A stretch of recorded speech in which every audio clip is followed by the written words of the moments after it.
for him, this is the end, the perfect ending. We all knew this day was coming. What's that like, the final moment, to hear it, to know you won't have the privilege of playing alongside him anymore?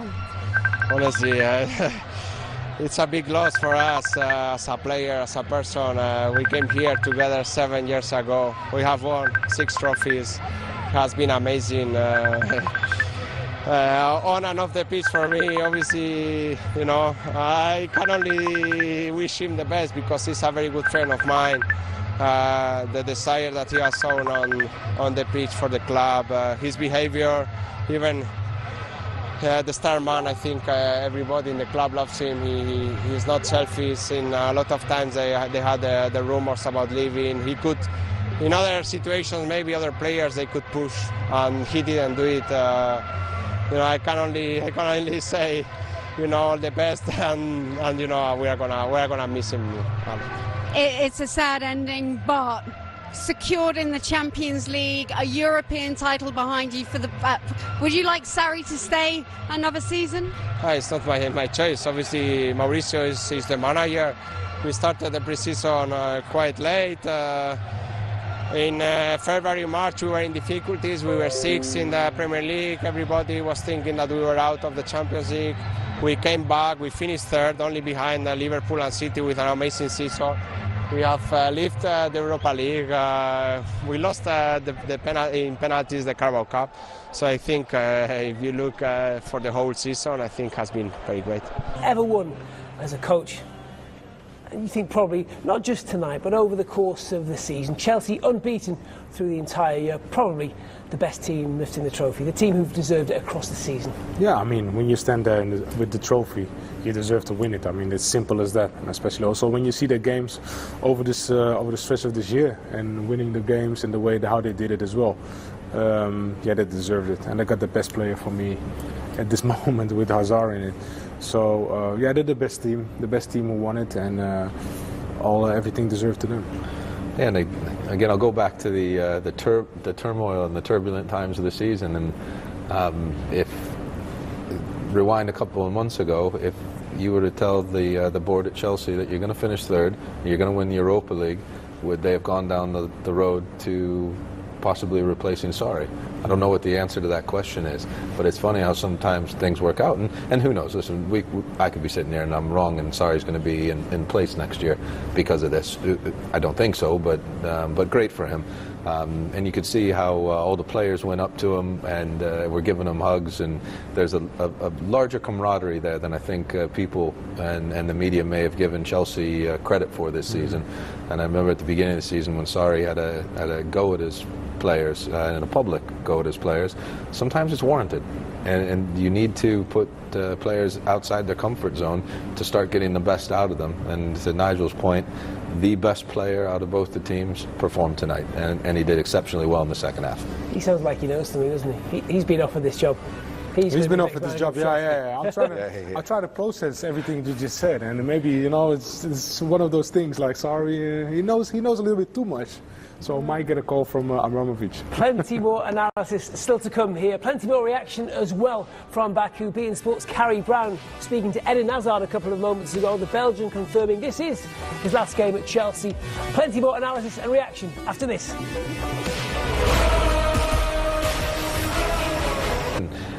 The talk behind closed doors will be a busy one for Chelsea, no doubt, in the summer. But it's going to be busy for Liverpool. It's going to be busy for Tottenham. It's going to be busy for Man United, for Manchester City. You know, Pep Guardiola doesn't seem like the type of head coach that likes to rest on any laurels. He's going to want to get better again, and they were outstanding this season.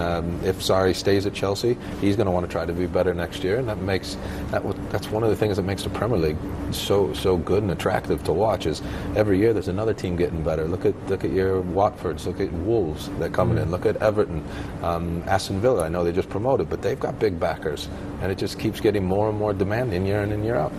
Did that make it all the more important, though, that they picked up the trophy tonight?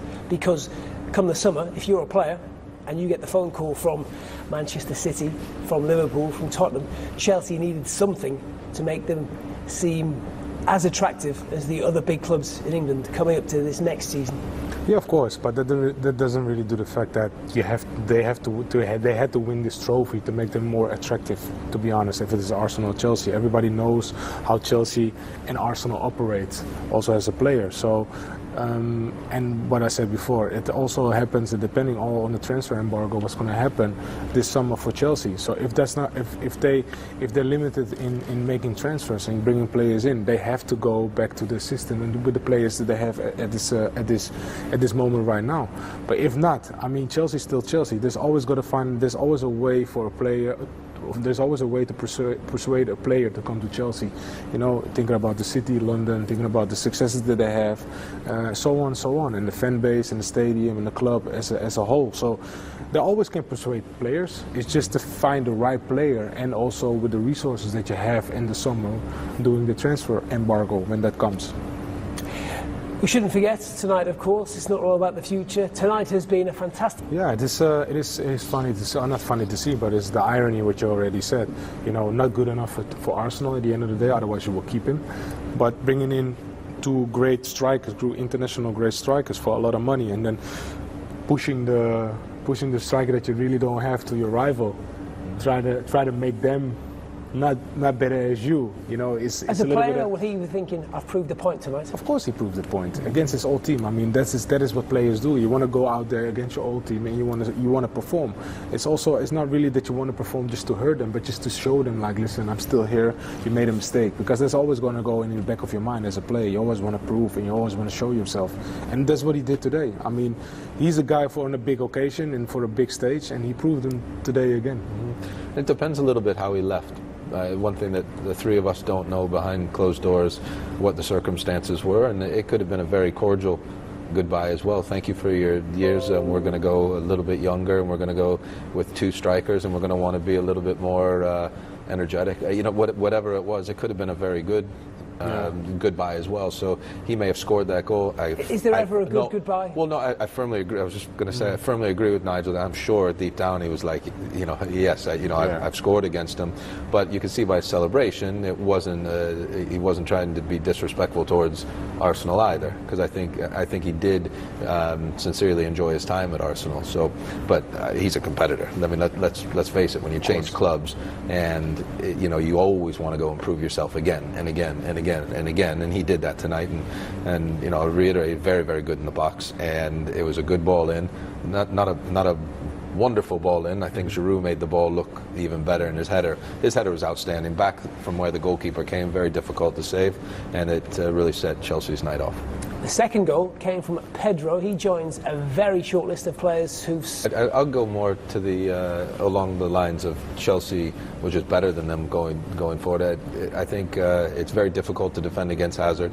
I thought Pedro had a solid game. I thought the midfielders behind them, I thought were very solid. Jorginho, Pedro's in there. What was it? 3v6 there. I mean, you'd think as a goalkeeper, you probably want your players closer to him. But I think this has been an issue for Arsenal for many years. Not just tonight and a one-off. I think this is something that has needed to be addressed for some time now. Going forward, Arsenal has produced some of the best and most difficult teams to try to defend against over the last probably, you know, almost 20 years, to be honest with you. But when they lost their spine of their team, once the Vieiras and your Petits went, and we're going back now to the Keowns and Adams and Sol Campbells, and when they went, they had a difficult time replacing the centre backs. And I'm sure Unai Emery seems like a terrific manager. He really does. And I'm sure he sees that. It's not going to take us sitting behind a desk to tell him that he'll need to strengthen in some defensive positions. So it'll be very interesting to see what Arsenal does in the transfer market. Or he might have some younger players that he really wants to bet in that will fit in his system. But I'm sure he knows that he's going to have to strengthen there. So I don't know if Arsenal underperformed so much, but I think that's Chelsea the thing, were better there. Yeah, Chelsea was better, but also, to be honest, like if you look what you said as well, if you look at Arsenal, just think about Arsenal and Chelsea. What gives you more composure and more satisfaction that you said, like, okay, this team has a better defense? And just think about Arsenal and Chelsea. For which team would you go? You will go for Chelsea defensive-wise, maybe? Yep. And Arsenal, you will go offensive-wise. Arsenal. Yeah, possibly. So that's what you said. That's the Achilles heel of Arsenal for so many years. So they got to do something on the transfer market. And I'm just saying they got to get off that old system and old thinking about playing it out of the box, playing it every time in the tactical way, in the Arsenal way, and sometimes just get a butcher in there. You know what I mean? Like back in the days. For me, that is a butcher or somebody who just kicks the ball and just like brings the team as sort of a leader. Obviously, you can't just create leaders. You can't create leaders, but does he have enough time? True defender. True defender. That will lead. That has a bit of pace, because the way Arsenal plays is they will. Especially at home, they will send players forward, no doubt. They're going to send, if they play the back four, the full-backs are going forward. If they play with wing-backs, the wing-backs are going forward. At least one of your two or one of your three in the back has got to have an incredible amount of pace, because every team, doesn't matter if you're playing the 20th team in the Premier League or you're playing against your competitors at the top, are going to have somebody with incredible pace. And that's been an Achilles heel of theirs for some years now. To be continued. Let's get back over to Baku and get more reaction, and we can